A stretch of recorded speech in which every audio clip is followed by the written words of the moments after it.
ফাতেমা রাদিয়াল্লাহু তাআলা আনহা এবার স্বামী ওযু গোসল করার পর এবার পানি তৈলাও নাই, গামছাও নাই। ও বোন, আপনি কোটিয়ারদের বাসিন্দার, আপনার চোখে ছেড়ে দিকে তাকাইলে দেখবেন কত দামি দামি তৈলার কত ধরনের কাপড় আছে। আপনি জানেন না, আপনি যাকে অনুসরণ করবেন সাইয়্যিদুল মুরসালিন, ইমামুল মুরসালিন, রাহমাতাল লিল আলামিনের কন্যা হযরত ফাতেমা রাদিয়াল্লাহু তাআলা আনহার এবার দামি তৈলাও নাই, গামছাও নাই, প্রাণের স্বামীর হাত পা কেমনে বুঝবে? আপনি জানেন হযরত ফাতেমা রাদিয়াল্লাহু তাআলা আনহা নিজের ওই চুলের মুঠিগুলো, শুকনা চুলের মুঠি খুলিয়া হযরত আলী রাদিয়াল্লাহু তাআলা আনহুর হাত পা ঘষেন। আরে কুজরে নিজের চুলের মুঠি খুইলা হযরত আলী রাদিয়াল্লাহু তাআলা আনহুর হাতগুলি পুছে দিলেন। তাহলে ভালোবাসা, মহব্বত স্বামী স্ত্রী কম না বেশি? বেশি। এই যে স্বামী এবং স্ত্রী একজন আরেকজনের প্রতি যদি সন্তুষ্ট তাইকা মারা যায়, আল্লাহর নবী হাদিসে বলেন যেই স্বামী তার স্ত্রীকে সন্তুষ্ট রাখা অবস্থায় মারা গেল অথবা স্ত্রী তার স্বামীর উপর সন্তুষ্ট থাকা অবস্থায় মারা গেল, আল্লাহর তৈরি জান্নাত এই স্বামী স্ত্রীর জন্য ওয়াজিব হয়ে গেল। কিন্তু আসতে বলেন নাকি তা আপনারা ভাবিরা কি আপনার উপর অসন্তুষ্ট নাকি? তাহলে জোরে বলেন সুবহানাল্লাহ। সন্তুষ্ট থাকতে হবে। সংসার একসাথে চলতে গেলে ছোটখাটো ঝগড়া হতেই পারে, কিন্তু এগুলি দিনের শেষে রাতে ঘুমানোর সময় একজন আরেকজনের কাছ থেকে ক্ষমা চেয়ে নেবেন। এই সুন্নতটা হলো হযরত ফাতেমা রাদিয়াল্লাহু তাআলা আনহা। হযরত আলী রাদিয়াল্লাহু তাআলা আনহু তাহাজ্জুদ নামাজে গিয়ে শরীক হতেন।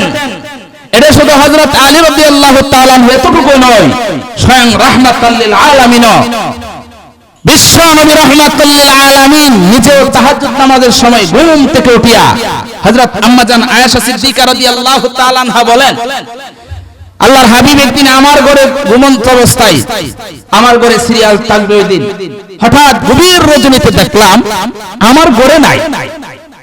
হযরত আয়েশা সিদ্দিকা রাদিয়াল্লাহু তাআলা আনহা চিন্তা করলেন কোথায় গেলেন, কোথায় গেলেন? আমাদের বর্তমান জামানায় যদি স্বামীর কাছে স্বামী স্ত্রী একসাথে ঘুমন্ত অবস্থায় থাকে আর রাত 12টা 1টার সময় যদি দেখে ঘরে নাই, তাহলে কোথায়? টেলিফোন লাগাইলে, মোবাইল লাগাইলে কল করলে ভাবেন কোন জায়গায়? কুটিয়া দি গানের বাজার, গানের মধ্যে আছে, ঠিক না? হযরত আলী আল্লাহর হাবিব সাল্লাল্লাহু আলাইহি সাল্লাম ঘুম থেকে হঠাৎ ওইটা কোথায় চলে গেলেন? মা আয়েশা সিদ্দিকা রাদিয়াল্লাহু তাআলা আনহা বলেন, বের হলাম, গিয়ে দেখলাম মসজিদে নববীতে। কোন জায়গায়? মসজিদে নববীর কাছে আল্লাহর নবী দুইটা হাত আল্লাহর দরবারে দিয়া দোয়া করতেছে। সুবহানাল্লাহ।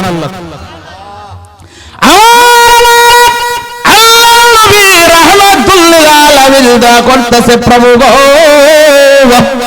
আমার খাদিজা পৃথিবীতে নাই, আল্লাহ আমার খাদিজা কোন হালতে আছে জানি না, আমার খাদিজাকে তুমি জান্নাত নসিব করো। সুবহানাল্লাহ। কে কার জন্য দোয়া করে? রাহমাতাল লিল আলামিন বিশ্ব নবী, উনি হলেন হযরত খাদিজাতুল কুবরা রাদিয়াল্লাহু তাআলা আনহার স্বামী। স্বামী দোয়া করতেছেন স্ত্রীর জন্য। কার জন্য? স্ত্রীর জন্য। স্বামী যদি স্ত্রীর জন্য দোয়া করে, আগে হাদিসটা বলছি, এই স্ত্রীর প্রতি যদি স্বামী সন্তুষ্ট থাকে এমন স্ত্রীর জন্য আল্লাহর তৈরি জান্নাত ওয়াজিব। তাহলে আমরা স্বামী স্ত্রী ঝগড়া রাখলে কমসে কম সন্ধ্যার সময় ঘুমাইবার আগে একজন আরেকজনের কাছ থেকে কি চেয়ে নেব? ক্ষমা চেয়ে নেব। আল্লাহর নবী দোয়া করতেছে, প্রভু গো আমার খাদিজাতুল কুবরাকে আল্লাহ তুমি জান্নাত নসিব করো। হযরত আম্মা জান আয়েশা সিদ্দিকা রাদিয়াল্লাহু তাআলা আনহা দৃশ্যটা দেখলেন, হযরত খাদিজার জন্য দোয়া করেন। খাদিজার জন্য হযরত আয়েশা কি সতীন না? উনি এই বিষয়টা দেখা আসলেন। আয়েশা বাসায় ঘুমাইলেন, হঠাৎ আল্লাহর নবী আসলেন, জিজ্ঞাসা করছেন, ইয়া রাসূলুল্লাহ আপনি খাদিজার জন্য এরকম ভাবে দোয়া করলেন, আমাদেরকে কোন জায়গায় রাখলেন? মনে মনে প্রশ্ন আসে না? আমাদের জামানায় যদি কেউ দুইটা বিবাহ করে, সাবান যদি একজনকে 3টা দেয় আর একজনকে 2টা, সাথে সাথে ঝগড়া পরিবেশ তৈরি হয়ে যেত না? তারে বেশি মহব্বত করে। কারণটা কি? ইয়া রাসূলুল্লাহ আপনি গভীর রজনীতে হযরত খাদিজার জন্য দোয়া করেন, খাদিজা তো এখন নাই, আপনি কেন তার জন্য এরকম ভাবে দোয়া করলেন? তা আমরা কোন জায়গায়? আল্লাহর হাবিব রাহমাতুল লিল আলামিন দেখে দেখে বলেন, আয়েশা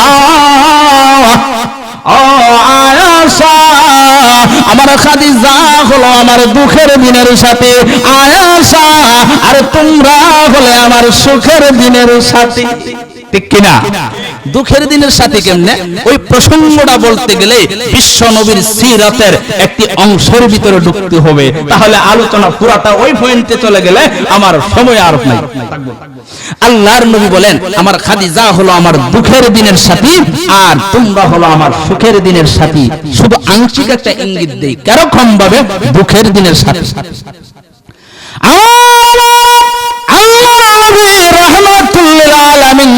বলেন আয়েশা আমি রাহমাতুল লিল আলামিনের এমন একটা সময় গেছে গো, যেই সময় আমার বাবা পৃথিবীতে ছিল না, আমার মা পৃথিবীতে ছিল না, আমার দাদা পৃথিবীতে ছিল না। তোমরা জানো না আমার চাচার যখন তত্ত্বাবধানে থাকতাম ওই সময় কিন্তু মক্কার অলিগলি কাফের বেঈমানরা আমার চাচার মাধ্যমে আমাকে অনেক ধরনের প্রলোভন দেখাইতো, আমাকে অনেক ধরনের লালচ দেখাইতো। কিরকম ভাবে আমাকে জানানো হতো, আল্লাহর নবীকে তারা বলে দিতেন হযরত আবু তালেবের মাধ্যমে। আবু তালেব ডেকে ডেকে বলতেন বাতিজা খানায় বাইতুল্লাহ শুধু নয় এই মক্কা শরীফের রাজত্ব তুমি পরিচালনা করতে চাও কিনা? তোমাকে বাদশা বানায়া দেওয়া হবে। সুন্দর রমণী চাও কিনা? তোমাকে রমণী দেওয়া হবে। তুমি দোমান্দার চাও কিনা? তোমাকে দেওয়া হবে। বাতিজা আমি আবু তালেব থাকার কারণে তোমার উপর আক্রমণ করতে পারে না, এই জন্য তারা তিনটা প্রস্তাব দিলেন, তুমি যদি রাজি থাকো বলো কবুল। রাজি আছোনি? আল্লাহর নবী বলেন হাই হাই কোন কি কাকতাসা। আল্লাহর নবীর সঙ্গে সঙ্গে তিনি জবাব দিলেন সিরাতে খাতামুল আম্বিয়ার মধ্যে আল্লামা শফি রাহমাতুল্লাহ আলাইহি উল্লেখ করে আল্লাহর নবী রাহমাতুল লিল আলামিন জবাব দিলেন চাচা গো খানা বাইতুল্লাহ আমাকে ওই মক্কা শরীফের রাজা বানানো সম্ভব, আমাকে সুন্দর মেয়ে দেওয়া সম্ভব। আপনি জানেন না যেই জিনিসটা কোনোদিন সম্ভব না, আকাশের চাঁদ আমার কাছে আনা সম্ভব না, আকাশের চন্দ্র আমার হাতে আনা দেওয়া সম্ভব না। আপনি জানেন না ওই আকাশের চাঁদ যদি আমি রাহমাতুল লিল আলামিনের হাতে এনে দেওয়া হয় তথাপি আমি কালিমার দাওয়াত থেকে বিরত হব না। আল্লাহু আকবার, জিন্দাবাদ ইসলামী মহাসম্মেলন, কবুল হোক কবুল হোক। ঘরে ঘরে জালো, ঘরে ঘরে জালো আল কোরআনের আলো, নারে তাকবীর, আল্লাহু আকবার, জিন্দাবাদ। আলহামদুলিল্লাহ। আবার আল্লাহর হাবিব রাহমাতুল লিল আলামিন বলেন এমন একটা সময় আমাকে মক্কার কাফের বেঈমানরা আক্রমণ করত। কিরকম ভাবে? রাহমাতুল লিল আলামিন আয়েশার কাছে বর্ণনা দিতে আরম্ভ করে দিলেন আয়েশা মক্কার পাষণ্ড কাফের যুবকরা যখন আমাকে দুই পাশ থেকে দিল দিতে শুরু করে দিল, তুমি জানো না ওই দিনের আঘাতে আমার আমি নবীজির মাথা থেকে রক্ত ঝরতে ঝরতে আমার জুতা পর্যন্ত আড়া লেগে যাইত। রক্ত বের হইতে হইতে রক্তাক্ত শরীর হইতে হইতে একবারে জুতা পর্যন্ত আড়া লেগে যাইত। খাদিজা আয়েশা ওই দিন আমাকে সান্ত্বনা দেওয়ার মতো কেউ ছিল না।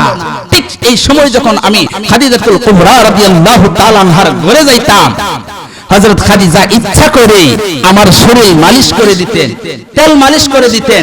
জানতেন না আমাকে এরকম ভাবে নির্মম ভাবে তারা ঢিল নিক্ষেপ করেছেন, নির্মম ভাবে তারা আমাকে হতাহত করেছেন, আহত করেছেন। কিন্তু দেখেন নবীর রক্তাক্ত শরীর হয়েছেন, নবীর এরকম ভাবে নির্যাতিত হয়েছেন, তারপরও চুল পরিমাণও ঈমানের ডান্ডা হাত থেকে কোনোদিন সরান না। বোঝা গেল এইটাই ইসলাম নামক বিজ্ঞ আল্লাহর হাবিবের যেহেতু রক্ত ধরেছে, নবীর উম্মত যারা আছেন তাদেরও রক্ত ধরবে, তাদেরও অহংকার আসবে, তাদের উপর জেল জুলুম আসবে, তাদের উপর চাপ প্রয়োগ করা হবে, তাদের মাহফিল বন্ধ করে দেওয়া হবে, তাদের ধর্মীয় কথার আলোচনা বন্ধ করে দেওয়া হবে, তাদেরকে আক্রমণ করা হবে। তারপরেও সত্যিকারের ঈমানদার কোনদিন দাওয়াতের মিশন থেকে সরতে পারে না, কারণ কি আল্লাহর নবী সরেন নাই। আসল যেই কথাটা বলতেছিলাম খাদিজাতুল কুবরা কুবরার কাছে যখন আল্লাহর নবী ঘুমাইলেন, হযরত খাদিজা তেল মালিশ করতেছেন। অনেক ভাই আছে না সারা দিন ক্ষেত লাগায় আসছে, জমি লাগায় না, কৃষি কাজ করে, আয়েশা বলছেন ওগো সুলাইমুদ্দিন মা আমাকে একটু তেল মালিশ করে দাও। অথবা সারাদিন রিকশায় আসছেন, কুলমুদ্দিন মা আমাকে তেল মালিশ করে দাও।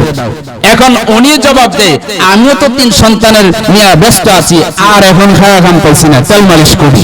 সবাই না, কিছু মানুষ এমন আছে না, আছে। হযরত খাদিজাতুল কুবরাকে বলা হতো না, হযরত খাদিজাতুল কুবরা রাদিয়াল্লাহু তাআলা আনহা নিজেই তেল মালিশ করতেন। আর যখন তেল মালিশ করতে গিয়ে দেখতেন শরীরের মধ্যে মাঝে মাঝে কালা কালা দাগ গর্ত হয়ে গেছেন, নবীকে জিজ্ঞাসা করছেন ইয়া রাসূলুল্লাহ আপনার শরীরে এই দাগগুলো কিসের? এটা কি মশা মাছির কামড় দিছে নাকি? কোনো বসন্ত হয়েছে কিনা? আল্লাহর নবী বলেন খাদিজা বসন্ত হয় নাই, তাহলে কি হয়েছে ইয়া রাসূলুল্লাহ? আল্লাহর রাহমাতুল আলামিন দেখে বলেন খাদিজা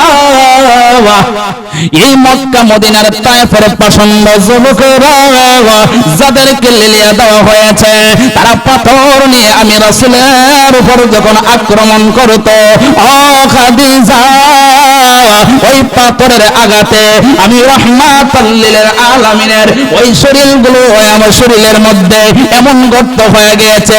আয়েশা খাদিজা তুমি জানো না আমি নবীর উপর কোনো মশা মাছি বসে নাই, আমি নবীজির কোনো বসন্ত হয় নাই।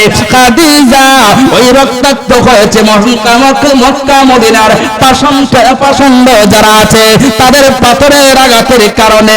এই হলো আমার অবস্থা। হযরত খাদিজা তেল মালিশ করে দিতেন, সেই খাদিজা তখন সান্ত্বনা দিতেন। কি দিতেন?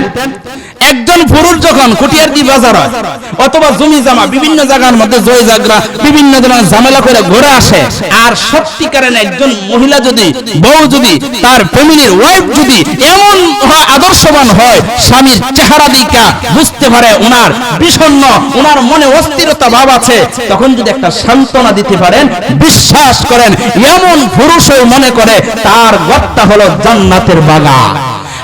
আর যখন বাহিরে ঝগড়া হয়ে আসে, ঘরের ভিতরে আইসাও বাবি সাহেব তার প্রতি রাগ, তখনই মনে করে হাই হাই এই দুনিয়া তার টাকা দরকার নাই, জাহান্নামে চলে যায়, এটাতে আমার ঘরে তার বড় জাহান্নাম। এই জন্য মহিলাদের ওই কিছু পয়েন্ট জানা দরকার, আপনারা এইগুলি মেনে রাখা দরকার। স্বামী হঠাৎ করে আসার পরও তার সাথে আপনি যেমন তেমন ব্যবহার করেন না। হতে পারে স্বামী একটা পেরেশানি হয়ে আসছে, আপনি একটা সান্ত্বনা দিবেন। কেমন সান্ত্বনা? আল্লাহর নবী রক্তাক্ত অবস্থায় ঘরে যখন থাকে, আল্লাহর নবীকে খাদিজাতুল কুবরা রাদিয়াল্লাহু তাআলা আনহা উনি একজন স্ত্রী, কিন্তু উনি সান্ত্বনা দিয়ে মার মতন ভূমিকা পালন করেছেন, একজন সত্যিকারের বন্ধুর মতো ভূমিকা পালন করেছেন। হযরত খাদিজা সান্ত্বনা দিলেন কিরকম ভাবে?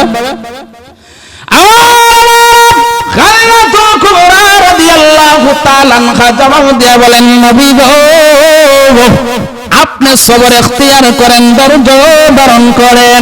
আমার মনে হয় আপনি যদি ধৈর্য ধারণ করেন, অচিরে আল্লাহ পাক আপনাকে বিজয় দান করবে। সুবহানাল্লাহ। এই যে একটা সান্ত্বনা দিলেন, স্বামী যত টেনশনে থাকে স্ত্রীর কাছ থেকে যদি সান্ত্বনা শুনতে পারে, তাহলে দেখবেন স্বামীর অনেক টেনশন অনেক কষ্ট তখনই দেখবেন আস্তে আস্তে কিছু হালকা হয়ে যায়, ঠিক কিনা? হযরত খাদিজাতুল কুবরা এমন কাজ করতেন যার নামটাই হলো খাদিজাতুল কুবরা। কুবরা শব্দের একটা ব্যাখ্যা বাকি দেয়া করে ফেলে, যেহেতু আসছে প্রসঙ্গে গরমে। কুবরা মানে মিজানুস সরফ যারা পড়ে ওরা ভাই সগরা কুবরা, কুবরা মানে বড়, কুবরা মানে কি? বড়। তো খাদিজাতুল কুবরা রাদিয়াল্লাহু তাআলা আনহা বড় কোন দিক দিয়া? উনি ইসলাম গ্রহণ করার দিক দিয়েও বড়, উনি ইসলাম গ্রহণ করার দিক দিয়ে বড়, ধন সম্পদের দিক দিয়েও বড়, স্ত্রীদের মধ্যে সবাই বড়। অনেকগুলি ব্যাখ্যা, অনেকগুলি অর্থ, সবগুলি না বলে একটা অর্থ বলি যে উনি ইসলাম গ্রহণ করার দিক দিয়ে আগে ইসলাম গ্রহণ করেছেন, প্রথম ইসলাম গ্রহণ করেছেন, তার মানে উনি হলেন ছোট না বড়? কিরকম ভাবে বড়? উনি ইসলাম কিভাবে গ্রহণ করেছেন দেখেন। আল্লাহর নবীর উপর যখন নবুয়ত আসছে, নবী যখন নবুয়তের দাওয়াত দিলেন, যখন আল্লাহর হাবিব দাওয়াত দিলেন, সর্বপ্রথম যিনি ইসলাম গ্রহণ করেছেন তিনি পুরুষে নয়, সর্বপ্রথম যিনি ইসলাম গ্রহণ করেছেন তিনি হলেন মহিলা, যাপন দনে নামবেন। এখন অবিবাহিত ভাই আপনারা অনেকে যারা আছেন তারা মনে মনে ভাবতেন চারটে শর্ত আর কি হবে, একটা বাড়ি গাড়ি এইগুলি যদি পুরুষের থাকে তাহলে তো আমার মেয়ে প্রস্তাব দিব না। মেয়েটা প্রস্তাব দিলেন বাবা চারটা শর্ত, এই চার শর্ত যদি ছেলে বখাটে ছেলে মানে আমি রাজি, অন্যথায় আমি রাজি না। মা কি শর্ত বলো? এক নাম্বার, এই বখাটে ছেলে 40 দিন পর্যন্ত, কতদিন? 40 দিন পর্যন্ত 5 ওয়াক্ত নামাজ পড়তে হবে। এক নাম্বার শর্ত, যেই ছেলে উযু পড়ে না, উযু জানে না, গোসল জানে না, গাঞ্জা খায়, মদ খায়, 40 দিন পর্যন্ত 5 ওয়াক্ত নামাজ। শুধু এতটুকুই নয়, এক ওয়াক্ত খালি যেতে হবে না, জামাতের সহিত। আরো শর্ত, তাকবীরুল্লাহ সহিত। তাকবীরুল্লাহ সহিত না শর্ত কঠিন না? কঠিন না সহজ? কঠিন। বাবা এতটুকুই না, সে আমাদের মহল্লার মসজিদে ভর্তি হইব। সে কি হিন্দু আইল পাড়া মসজিদে না ফেরা বলবে ফেলেছি না, সে আমাদের মহল্লার মসজিদে ভর্তি হবে। শুধু এতটুকুই নাই, আমার চোখের সামনে দিয়া যাইতে হবে। শর্তটা সহজ না কঠিন? এ মা আপনার গভীর মনোযোগ, যারা অবিবাহিত আছেন আপনি এমন শর্ত দিয়া ছেলে বাছাই করবেন, আল্লাহ আপনার ভবিষ্যৎ জিন্দেগি, আপনার শান্তির জিন্দেগি দান করবে। তাহলে চার শর্ত কি? 40 দিন পর্যন্ত নামাজ পড়তে হবে, তাকবীরুল্লাহর সহিত আমাদের মহল্লার মসজিদে আমার সামনে দিয়ে যাইতে হবে। তাহলে এই শর্তগুলি মানা, যদি মানতে পারে তার বিবাহ বন্ধনে আবদ্ধ হব। ছেলের কাছে জানানো হলো, ছেলে একদিন আসলেন, দ্বিতীয় দিন আসলেন, তৃতীয় দিন আসলেন, চতুর্থ দিন আর খুঁজে দেখা যায় না। এবার ছেলে খুঁজছিল, ছেলে আসছিল মেয়ের তালাশে, এখন মেয়ে নামছে ছেলের তালাশে। বাবা প্রথম দিন ছেলেকে দেখলাম, দ্বিতীয় দিন দেখলাম, তৃতীয় দিন দেখলাম, এখন দেখা যায় না, কারণটা কি? ও বাবা আপনি একটু তালাশ করে দেখেন না, ওই যে ছেলেটা কোন জায়গায়। সুবহানাল্লাহ বলেন না।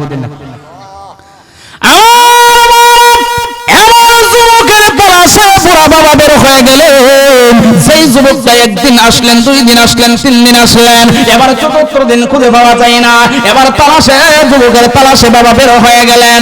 এবার বাবা তালাশ করতে করতে গিয়ে দেখেন ওই যুবক মসজিদের কোনায় বসে জিকির করে আল্লাহ আল্লাহ আল্লাহ আল্লাহ আল্লাহ আল্লাহ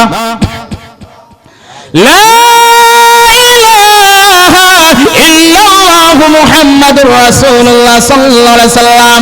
দোস্তরে এবার যুবক গিয়া দেখলেন, এবার বুড়া বাবা গিয়া দেখলেন ওই যুবকে আল্লাহ নামের জিকির করতেছে। এবার বুড়া বাবা জিজ্ঞাসা করলেন, যুবক রে তোমাকে প্রথম দিন দেখলাম, দ্বিতীয় দিন দেখলো, তৃতীয় দিন দেখা গেল, চতুর্থ দিন কেন দেখা যায় না? এবার যুবক জবাব দিলেন, বাবা গো আপনি কি বলবেন শতকরা বলেন, আপনার সাথে যতক্ষণ আমি কথা বলবো ততক্ষণ আমি মাওলার জিকির করলে লাভ হবে। যেই যুবকে উযু জানে না, গোসল জানে না, এই যুবকে এখন নামাজি মুরব্বিরে সাজেশন দেয়, যতক্ষণ আপনার সাথে কথা বলুন ততক্ষণ আমার মাওলার জিকির করলে লাভ হবে। দেখেন একজন দিনদার পর্দাশীল একজন মেয়ের থিওরি শুই না একটা বখাটে কিভাবে আল্লাহ ওয়ালা হচ্ছেন। এবার যুবককে জিজ্ঞাসা করলেন, বাবা আপনি তো আমার মেয়ের সাথে কথা দিবেন, এই শর্ত দিবেন, আপনি 3 দিন দেখলাম, এখন দেখা যাইতেছে আপনি তো 40 দিন পর্যন্ত যাইতেই হইব। যুবক আরে এই নেশা যুবক আরম্ভ করে দিলেন, জবাব দেওয়া শুরু করে দিলেন, বাবা গো আমি যে প্রথম দিন রাজি ছিলাম, প্রথম দিন আপনার মেয়েকে বিবাহ বন্ধনে আবদ্ধ হওয়ার জন্য, আপনার মেয়ের প্রতি আমার টান ছিল, ভালোবাসা ছিল। বাবা জানেন এমন সুন্দর মেয়ে বিবাহ করার জন্য আমার কল্পনা জল্পনা ছিল। আমি দ্বিতীয় দিন যখন আসলাম তখনও আমার কল্পনা জল্পনা হলো দুনিয়ার একজন সুন্দরী মেয়ে পেয়ে যাব।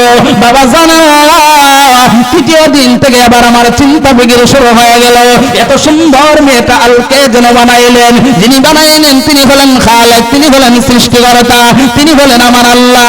বাবা জানেন উলামায়ে কেরামদের জবান থেকে, মাহফিল থেকে শুনেছি, যারা আল্লাহ ওয়ালা হয়ে যায়, আল্লাহ ওয়ালা হয়ে যায়, যারা নামাজি দিনদার হয়ে যায়, ওই সমস্ত যুবকের জন্য আমার আল্লাহ হাশরের ময়দানে হুরে গিলমানের ব্যবস্থা করে দিবে। হ্যাঁ বাবা আমি মনে মনে চিন্তা করলাম এই সুন্দরী মেয়েটাকে আল্লাহ বানাইছে, এই মেয়েটা আজকানো হয়ে যে কোনো একদিন পৃথিবী থেকে বিদায় হয়ে যাবে, এই মেয়ের একদিন অস্তিত্ব পাওয়া যাবে না। বাবা গো, এই মেয়েটাকে যে আল্লাহ বানাইছে, আমি যদি ওই আল্লাহর জন্য পাগল করা হয়ে যায়, ওই আল্লাহ হাসরের ময়দানে এই মেয়ের চাইতে আরো সুন্দর অনেক সুন্দরী হুরে গিলমানের স্বামী আমাকে আল্লাহ বানাবে। যেই যুবক বখাটে ছিলেন, যেই যুবকের ভিতরে আল্লাহওয়ালা বলতে কোনো বিষয় ছিল না, এই যুবক এখন পরকালমুখী, আল্লাহমুখী।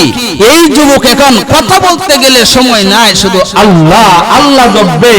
এই যে বিষয়টা যুবকের এত পরিবর্তন আসলো, যে পরিবর্তন আসার পিছনে কি পাইলেন? একজন পর্দানিশী, একজন পর্দাশীল মহিলার তৈরি, কথা ঠিক কিনা? একজন পর্দাশীল মহিলার কথা মতে চলার কারণে যদি বখাটে একজন ছেলে আল্লাহওয়ালা হওয়া যায়, তাহলে একজন পর্দাশীল সভ্য নেককার ভদ্র একজন মেয়ে যদি আপনার ছেলের পুত্রবধূ বানায় আনেন, একজন এই পর্দাশীল নেককার একজন মেয়ে যদি আপনার নাতির বউ বানায় আনেন, যদি আপনি নিজে একজন পর্দাশীল মেয়ে বিবাহ করেন, বোঝা গেল যেই মেয়ে বখাটে ছেলেকে আল্লাহওয়ালা বানায়, এই মেয়ে নিজের স্বামীকে আল্লাহওয়ালা বানাবে, এই মেয়ে নিজের সন্তানকে আল্লাহওয়ালা বানাবে, এই মেয়ে নিজের ফ্যামিলিকে আল্লাহওয়ালা বানাবে, কথা ঠিক কিনা? তাহলে এই জন্য এই আল্লাহওয়ালা বানানোর জন্য ঘরের ভিতরে বেশি অধিকাংশ সময় আমি আর আপনি থাকি না, ঘরের ভিতরে থাকে মহিলারা। এই জন্য মহিলাদের যদি আল্লাহওয়ালা হয়, নেককার হয়, দিনদার হয়, তাহলে ফ্যামিলির মধ্যে প্রভাব পড়ে, ফ্যামিলির মধ্যে আল্লাহর প্রভাব, আল্লাহওয়ালা হওয়ার মতন, আদর্শবান হওয়ার মতন এমন সিস্টেম জারি করে নেককার মহিলা গড়ে থাকলে। এই জন্য নেককার মহিলা সবাই চায়, এমন না বখাটেও শুধু না, আল্লাহওয়ালারও চায়, আলেমরও সাকিনা। এই জন্য হাসান বসরি রাহমাতুল্লাহ আলাইহি চিন্তা করছিলেন জগতে তুমি বিবাহ যখন করতে হবে, প্রস্তাবে দিলেন রাবিয়া বসরিকে, রাবিয়া বিবাহ যেহেতু করতে হবে, তাহলে তুমি রাজি হয়ে যাও, তোমাকে বিবাহটা করি। আসলে তো আল্লাহওয়ালা দরকার। রাবিয়া বসরি জবাব দিলেন, হুজুর আমি জানি রাজি হব, আমার তো মাথাতে একটা টেনশন থাকে, কারণ বিবাহের পরে স্বামীর খেদমত করা তো একটা গুরুত্বপূর্ণ একটা বিষয়। স্বামী গো, আমি তো আপনার খেদমত করতে চাই, হুজুর আমি তো আপনার খেদমত করতে পারতাম না, আমার মাথার মধ্যে যে টেনশন থাকে, কথা ঠিক কিনা? তো টেনশন থাকলে যদি খেদমত না করতে পারি, তাহলে আমার কেমনে হবে? আল্লাহ, তাহলে এই অবস্থার মধ্যে আমার আগে টেনশন দূর করা দরকার। হাসান রাবিয়া বসরি জিজ্ঞাসা বললেন, টেনশন দূর করেন আগে? হাসান বসরি বলে, কি টেনশন? হুজুর এক নম্বর টেনশন হলো, আপনি বলেন আমার মওতের সময়, এই মা বোনেরা গভীর মনোযোগ, আমার মওতের সময় কালিমা নসিব হবে কিনা আপনি এটা বলেন। যদি বলেন শিওর কালিমা নসিব হয়ে যাব, তাহলে আমি রাজি। হাসান বসরি রাহমাতুল্লাহ আলাইহি বলেন, ইন্না লিল্লাহি, মওতের সময় কালিমা নসিব হবে কিনা এটা তোমারটা তো দূরের কথা, আমি নিজের তারিখ খবর কেউ নিজে বলতে পারি? হ্যাঁ বলতে পারি। হুজুর এটা না বলতে গেলে কেমনে হবে? আরেকটা প্রশ্ন বলো। আর একটা হলো, হুজুর আপনি বলেন মৃত্যুবরণ করার পর মুনকার নাকির যে আসবে আলমে বরজখে তথা কবর নামক জগতে, আমি কি সঠিকভাবে সওয়াল জবাবের উত্তর দিতে পারবো কিনা? না যদি দিতে পারি তাহলে আটকে পড়বো, কি করবো এখন? হাসান বসরি বলে, এতক্ষণ ছিলাম মাটির উপরে, এখন দিকে ভিতরে, এটা তো আমার দ্বারা সম্ভব না। এখন জবাব দিলেন, এই পাশে কি হাসান বসরি রাবিয়া বসরি বলেন, এটাও বললেন না, আরেকটা বলো। আরেকটা হলো, আপনি বলেন জান্নাতের ফুল যদি ফান না হইতে পারি, তাহলে তো জান্নাতে যাওয়া যেত না, এখন এই ফুলটা ফার হইতে পারুন কিনা আপনি বলেন। হাসান বসরি বলে, চিলামাটির উপরে এটা কাছে আসিল, তারপরে গেল খবরে, এখন আরো দূরে, এটা কেমনে বলুন? তাহলে আমি কেমনে এখন টেনশন একটু দূর করে রাখতে হবে আগে। আর একটা বলো। আর একটা হলো, আমি জান্নাত পাবো কিনা নিশ্চিত বলেন। এটা সম্ভব না। রাবিয়া বসরি যদিও একজন মহিলা, তার ভিতরে কেমন চিন্তা ফিকির চলেন, তিনি জবাব দিলেন, হুজুর আমার মরণের সময় কালিমা নসিব হয় কিনা, এই টেনশনে আমি টেনশিত হুজুর। জানেন না দুনিয়ার বেলা, রাতের দিনের বেলা আমার খাবার খাইতে ভালো লাগে না, রাতের বেলা ঘুমাইতে ভালো লাগে না। আপনি জানেন না আমি শুধু টেনশনে টেনশিত হইয়া থাকি, না জানি মরণের সময় যদি কালিমা নসিব না হয়। হুজুর এই টেনশনে টেনশিত হইয়া আমি রাতেও খাইতে পারি নাই, দিনেও ঘুম হয় নাই। তাহলে আমরা মরণের কোন বই আসেনি? কোনদিন একদিন বই চিন্তা করছে মরণটাকে আপনারা মনে করছেন খুব সহজ কা? এমন কঠিন। হযরত ঈসা আলাইহিস সালাতু ওয়াস সালামকে একবার দাওয়াত দিতেছে লোকেরা, আপনি লা ইলাহা ইল্লাল্লাহু ঈসা রূহুল্লাহ পড়েন। এমনি একটু টেকনা হেডাক দিয়ে বলে আপনি আমার কালিমার দাওয়াত দেন। আপনি বলেন আপনি নবী কিনা এটা আমাকে বুঝতে হবে আগে। আপনি বলেন আপনি সত্যকার নবী কিনা এটা আমি বুঝার জন্য একটা কারণ আমার পরিবেশ আছে, পরীক্ষা আছে। পরীক্ষা কি? আমাদের এলাকার একটা সবচেয়ে পুরাতন একটা কবরস্থান আছে, আর এই কবরস্থানের পাশে গিয়া যদি আপনি মৃত ব্যক্তিকে জীবিত করাইয়া আপনি তুলিয়া যদি সাক্ষী দেওয়াইতে পারেন আপনি আল্লাহর পয়গম্বর, তাহলে আপনাকে বিশ্বাস করব, অন্যথায় করতাম না। শর্তটা কি দেখছেন? তার মানে মৃত ব্যক্তির কবরস্থান থেকে উঠবেও না, আর আমি কালিমা পড়ন লাগবে, এটা হলো তার চিন্তা ফিকির। কিন্তু হযরত ঈসা আলাইহিস সালাতু ওয়াস সালামকে আল্লাহ মুজিজা স্বরূপ এই ক্ষমতাটা দিয়েছিলেন। উনি পুরাতন এক কবরস্থানের পাশে গিয়ে বলেন উম্বি ইজনিল্লাহ। এই কথা যখন বললেন সাথে সাথে এক লোক দাঁড়ায় বলেন লাব্বাইকা সাদাইকা ইয়া ঈসা রূহুল্লাহ। সুবহানাল্লাহ।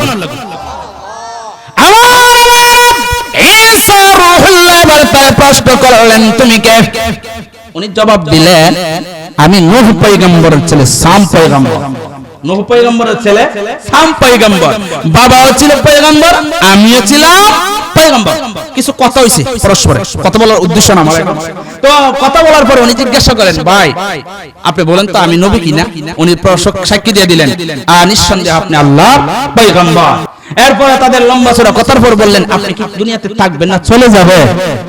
ঈসা নবী ওই নূহ পয়গম্বরের ছেলে সাম পয়গম্বরকে জিজ্ঞাসা করতেছেন আপনি কি দুনিয়াতে থাকবেন না চলে যাবেন? উনি বলেন আমি দুনিয়া থেকে চলে যেতে চাই, তবে আমার সাথে কি আবার আজরাইল আসবো দেখা করার জন্য? আবার আজরাইল আমার কাছে আসবে। তার মানে বিষয়টা একটা ভয়ঙ্কর ভয়ঙ্কর ভাব নিয়ে কথা বলতেছে, আবার আজরাইল আসবো। হযরত ঈসা আলাইহিস সালাতু ওয়াস সালাম জিজ্ঞাসা করলেন হাই হাই শুনছি মরণের কষ্ট নবী রাসূলদের হয় না, আর আপনি বলতেছেন আবার আজরাইল আসবো, মনে হয় ভয়ঙ্কর ভয়ঙ্কর একটা ভাব নিয়ে বলছেন, আপনি কি আজরাইলকে ভয় পান? উনি প্রশ্ন করেন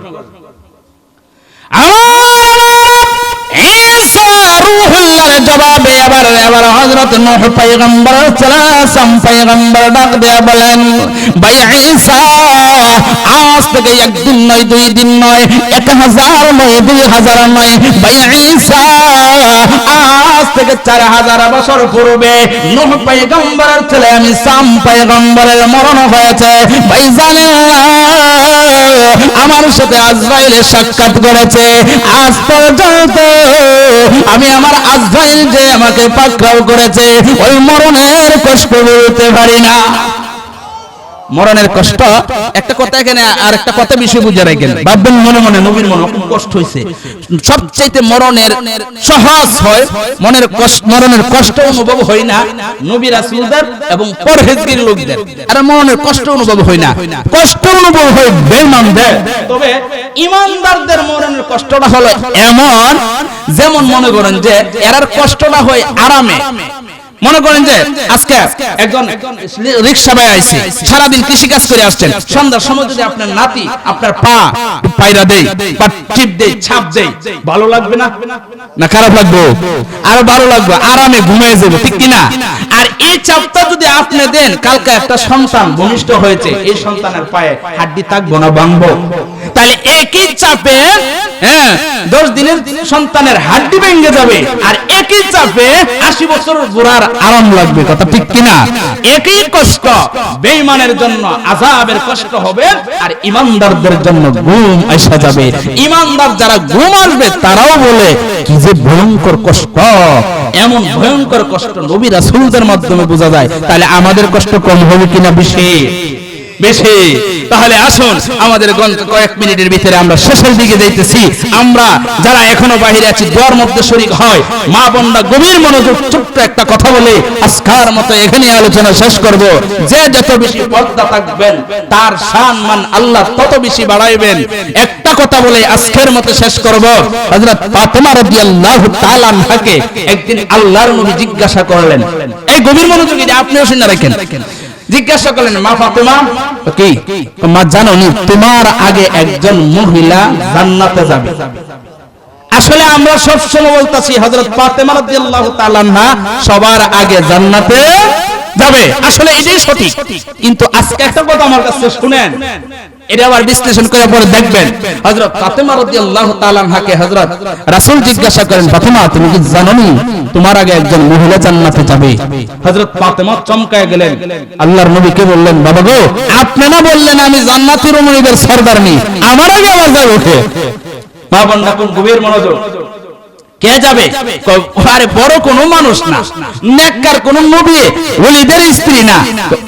ওই যে আমরা বাড়ি থেকে একটু দূরে জানি একটা খাটখাড়ে কাটতে কাজ করে, এই যে ওনার স্ত্রী, তার নাম হলো জামিলা। তার নাম কি? জামিলা। এই জামিলা যাবে তোমার আগে জান্নাতে। এখন তো আরো রাগ হচ্ছে, আরে কি তা কি আমল করে, কি আমল করে তুমি একদিন শূন্য তার কাছ থেকে হযরত ফাতেমার আগ্রহ সৃষ্টি হয়েছে। আজকেই তার দিকে আসুন, আমি ফাতেমার আগে জান্নাতে যাইব। এটা আজকে দিকে কোন আমলের কারণে জান্নাতে যাবে? হযরত ফাতেমার আগ্রহ সৃষ্টি হয়েছে তার আলোচনা, তার দেখার জন্য। তা আমাদের মা বোনদেরকে আগ্রহ সৃষ্টি হয় না এখন কোন কারণে জান্নাতে যাবে এটা শোনার জন্য? কথা ঠিক কিনা? এমনি হযরত ফাতেমা তার বাড়িতে গেলেন, গিয়ে তার ঘরের দরজা লাগাই ডাক দিলেন, সালাম দিলেন, আমি ফাতেমা একটু দরজাটা খুলেন, আমি রাহমাতাল লিল আলামিন মুহাম্মদ সাল্লাল্লাহু আলাইহি ওয়াসাল্লামের কন্যা হযরত ফাতেমা আসছি। মহিলা জামিলা উত্তর দিলেন, বোন ফাতেমা আসছো ভালো কথা, তবে দরজা খুলতে পারবো না। কেন? আমার স্বামীর অনুমতি নাই আপনার সাথে দেখা করার। সুবহানাল্লাহ। আচ্ছা আপনারা বলেন, বেগানা পুরুষের সাথে দেখা করার অনুমতি নাই, কিন্তু মহিলার সাথে মহিলা দেখার কি অনুমতি নাই? আছে। আমার স্বামীর অনুমতি নাই, তাহলে স্বামীর অনুমতি ছাড়া যেই মহিলা আরেকজন মহিলার সাথে দেখা করার মতো এমন দুঃসাহস রাখে না, এই মহিলা কি স্বামীর অবাধ্য হবে? তাহলে যেই মহিলা স্বামীর অবাধ্য হবে না, নিঃসন্দেহ সে আল্লাহর অবাধ্য হবে। উনি বলেন, বোন আগামীকাল আমি অনুমতি রাখবো। মা বোন খুব গভীর মনোযোগ, চালতো ভাই চাচাতো ভাই বিয়াই যাও সাক্ষাৎ করেন, দেখা করেন, আপনি গভীর মনোযোগ, আপনার স্বামীর অনুমতি নেন কিনা আপনি লক্ষ্য করুন। হযরত ফাতেমা রাদিয়াল্লাহু তাআলা আনহা বলেন, তাহলে আমি এখন কি করতে পারি? জামিল বলেন, এখন চলে যান বোন, আগামীকাল আমি আমার স্বামীর কাছ থেকে অনুমতি রাখবো আর আপনার সাথে সাক্ষাৎ করার আমি সুযোগ রাখবো। আগামীকাল যখন রওনা দিতেছে, ঠিক এই সময় হযরত হাসান রাদিয়াল্লাহু তাআলা আনহু ডাক দিয়ে বলে, মা কোন জায়গায় যেতেছেন? আমার রেডি আছেন জানি? আরে যামো এই মুখের বাড়ি। কো আম্মা আমিও যাবো সাথে। ওই সিনিকা এদিকে। যখন উনিও সাথে যাইলেন, হযরত হাসান রাদিয়াল্লাহু তাআলা আনহু নিয়ে কাছে গিয়ে উপস্থিত হলেন, গভীর মনোযোগ গিয়া ডাক দিলেন, বোন জামিলা আমি তো আসছি, দরজাটা খুলেন। হাসান জামিল বলে, আপনি কে? ওই যে গতকাল আসছিলাম। হাসান রাদিয়াল্লাহু তাআলা শুনে বলতেছেন, মা আপনি কি গতকাল ওই জায়গায় আইছিলেন? এই কথা শুন না জামিলে বলে, মা বোন রে দরজা তো খুলতাম, কিন্তু আজকে আবার নতুন এক লোকের আওয়াজ শোনা গেল। ওইটা ছোট্ট ছেলে, আমার ছেলেটা। বোন রে তোমার সাথে দেখার অনুমতি আমি স্বামীর কাছ থেকে নিয়েছি, তোমার ছেলে ছোট হোক তার সাথে অনুমতি দেখার অনুমতি আমি স্বামীর কাছ থেকে নেই নাই। স্বামীর আনুগত্য কতটুকু খেয়াল করেন। আপনার স্বামী আপনার বেদকল হতে পারে, আপনার স্বামী আপনার জন্য সারা পুরা ফ্যামিলির জন্য, পুরা মহল্লার জন্য বেদকল হতে পারে, কালো হতে পারে।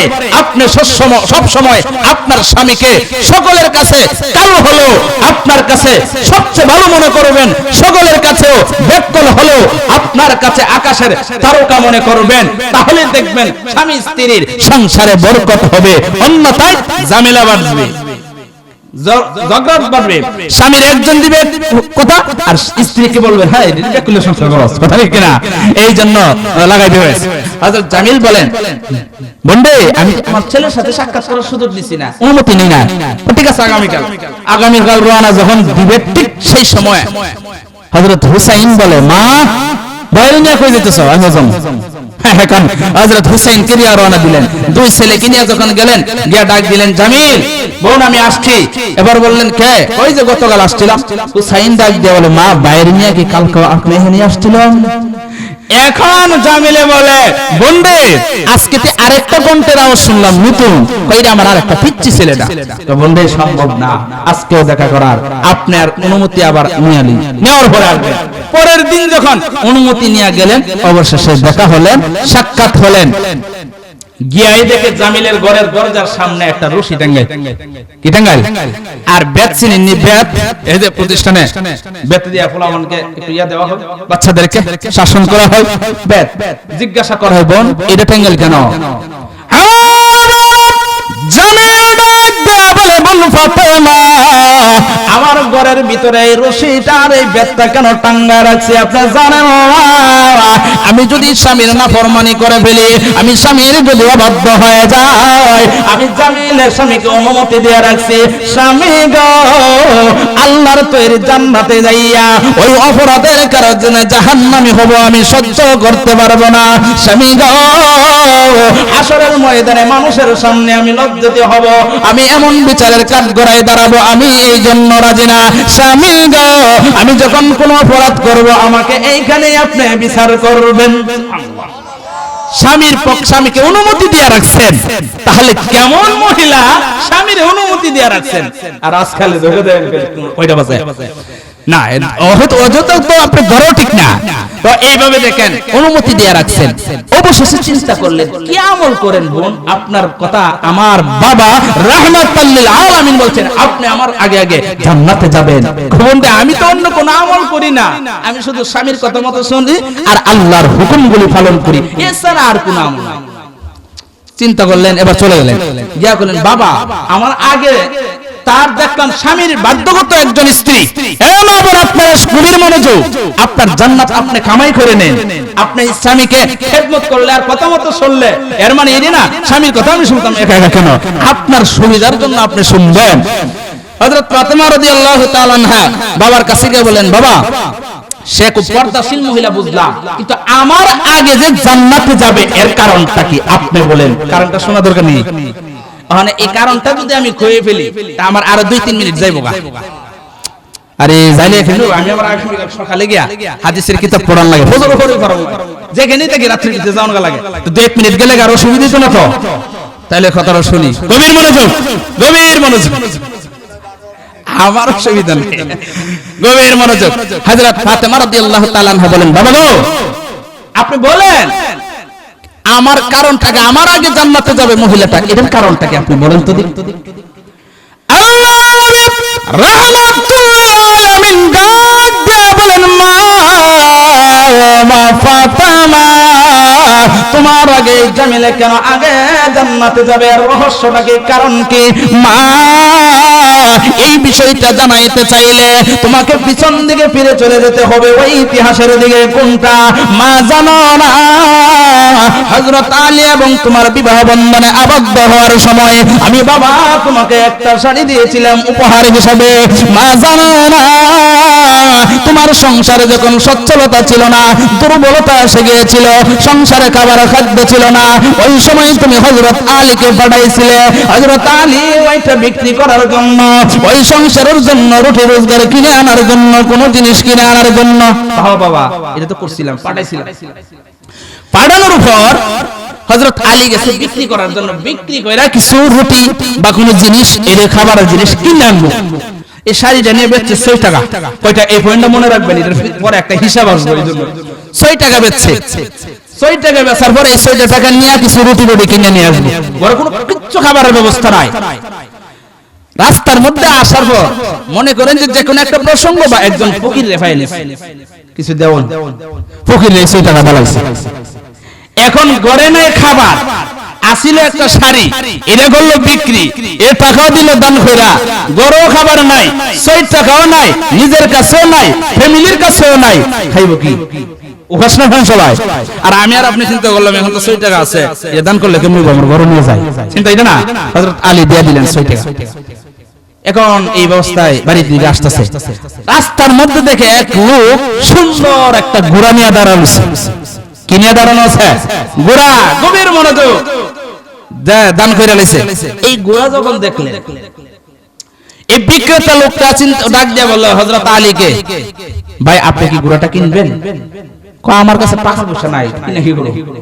আপনি ব্যবসা করলেন, এরা কিনেন, আমার কাছে টাকা নাই, আমার কাছ থেকে আপনি বাকি নেন, আপনার জন্য দিলাম, আপনি লাভ উপার্জন কইরা আপনি আমার পাওনাটা দিয়ে দিয়েন। কত? 100 টাকা। 100 টাকা দিয়ে কিনলেন, কিনার পরে নিয়ে গেলেন বিক্রি করতে। গিয়ে দেখে সেই জায়গায় গরু বাছুর উড়ে বিক্রির জন্য, এইখানে এই দিন শুধু হযরত আলীর গরুই, আর কোনো গরু নাই। বা এটা যখন নিলেন পরে এখন অনেক গ্রাহক, ক্রেতা অনেক, বিক্রেতা একজন। তো একজন ক্রেতা আসলেন, আয়েশা বললেন ভাই আপনার গরুটা বিক্রি করবেন? কহ বিক্রি করব। কত? আপনি বলেন। হযরত আলী রাদিয়াল্লাহু তাআলা বলেন আপনি বলেন।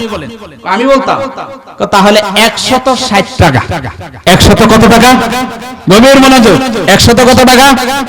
শাড়ি বেচছিল কত টাকা দিয়া? 6 টাকা। মনে রাখেন। এখন ঘোড়া কিনছে কত দিয়া? বেচছে কত? 160। এখন যার কাছ থেকে কিনছিল কত টাকা কিনছিল? এখন 160 টাকা 100 টাকা ফিরিয়ে দিলে থাকবে কত? 60। 60 যদি তাকে আগে দান করছিল কত? 6।